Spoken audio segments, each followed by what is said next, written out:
Friends, welcome to the channel Studies in English Literature and Language. And today I am going to read with you another important poem written by William Blake.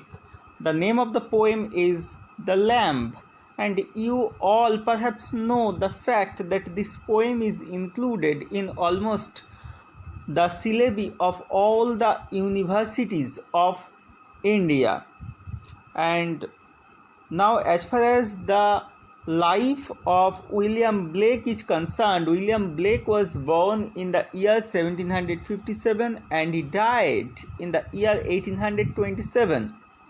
And now, friends, though he belonged to the Romantic age, that means his writings were published in the Romantic period also, but he is generally considered as a precursor of Romanticism.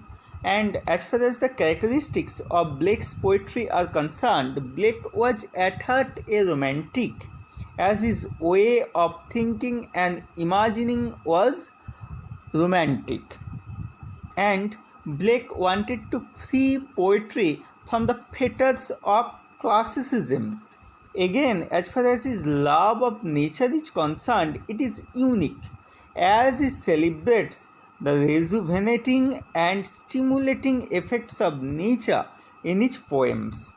Blake was also a mystic, and his conception of God dwelling in human hearts is definitely mystical.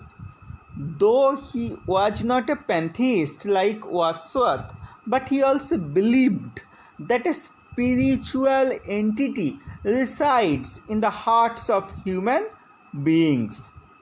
He is also noted for his use of symbols, and through his symbols he expressed his own conception of the abstract ideas. Actually, he wanted to concretize the abstract ideas through the symbols. Again, as far as his language is concerned, the language is simple. It has a kind of childlike simplicity, and the lines which he uses in his poetry have song-like melody in them. Actually, Blake is mainly famous as a lyric poet, and his important collection of poems are poetical sketches. Firstly, poetical sketches, and these poetical sketches were published in the year 1783, and then comes another important publication named Songs of Innocence, and it was published in the year 1789, and then comes another important collection, Songs of Experience, that was published in the year 1794. Now friends, as far as our present poem is concerned, that means as far as the well-known poem The Lamb is concerned, it is a kind of dialogue between a child and a lamb. The child asks questions to the lamb and the child himself gives the answers.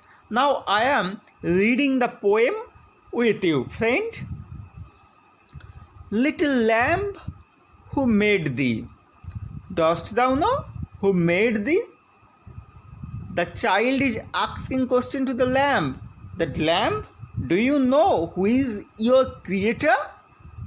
Gave thee life, bid thee feed by the stream and over the meadow. Mid here stands for meadow. And now the child asks another question. What is the question? Do you know who has instructed you to eat by the stream and over the meadow?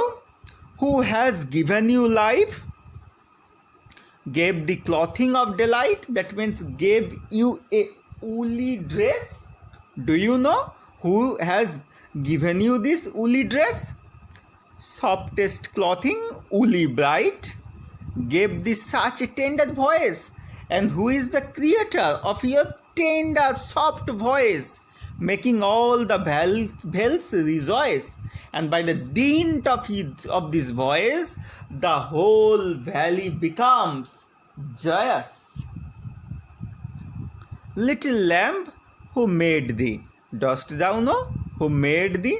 And the child again asks, do you know who has created you?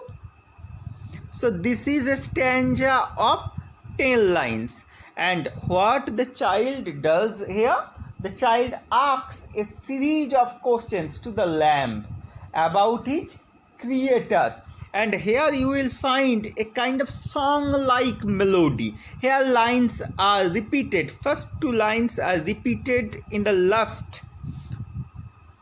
And this adds to the melody of the poem. And again in the second stanza, what we find? Now I am reading the second stanza with you. Little lamb, I shall tell thee. Little lamb, I shall tell thee. What you are finding, that the first line is repeated in the second line. And this is the song-like quality. This adds to the melody of the poem. He is called by thy name, for he calls himself a lamb. That means your creator is also known as lamb. Your creator is also as meek, as mild, as innocent as you are.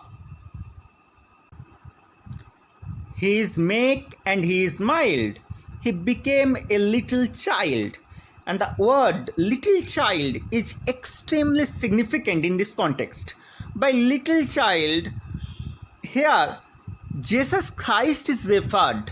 Actually, when God incarnated himself as Jesus Christ, he also became a small child. That means he came in the form of a child, and the child is known as Jesus Christ. And Jesus Christ, you all know, he was innocent and pure at heart. So what is the equation? That the persona, that means the child is innocent, lamb is innocent, God as child and lamb is innocent. So God, the persona, that means the child and lamb are all one. And this is expressed in the very next lines. I a child and thou a lamb, and we are called by his name. By his name here refers to God, that we are all the creations of God, and we manifest in ourselves the qualities, the traits of God. Little lamb, God bless thee. Little lamb, God bless thee. And again the last two lines are repeated. They are the copy of each other. And this also adds to the song-like quality, to the melody of the poem. And now, what are the salient traits? What are the salient facts about this poem? This poem is published in Songs of Innocence that was published in 1789. This poem is actually a child's address to an innocent lamb. It is a Christian song in praise of the Creator and his creation. Here the poet establishes a kind of rapport between the Creator and the creation, and here through his interrogations the child glorifies actually God's beauty and bounty, God's majesty and grandeur. Here the child and the lamb seem to be the manifestation of God's grandeur, simplicity, innocence and purity. And the poem is divided into 2 stanzas, and each stanza comprises of 10 lines. And this poem is marked by the simplicity of diction, and it is also marked by its melody. Here how the melody has been produced? Here the melody has been produced by the repetition of verses and by the trochaic meter. So friends, I have analyzed this poem in my own way, and please view the content and subscribe to my channel, and also share it among your friends so that the video is circulated in the academia. Thank you.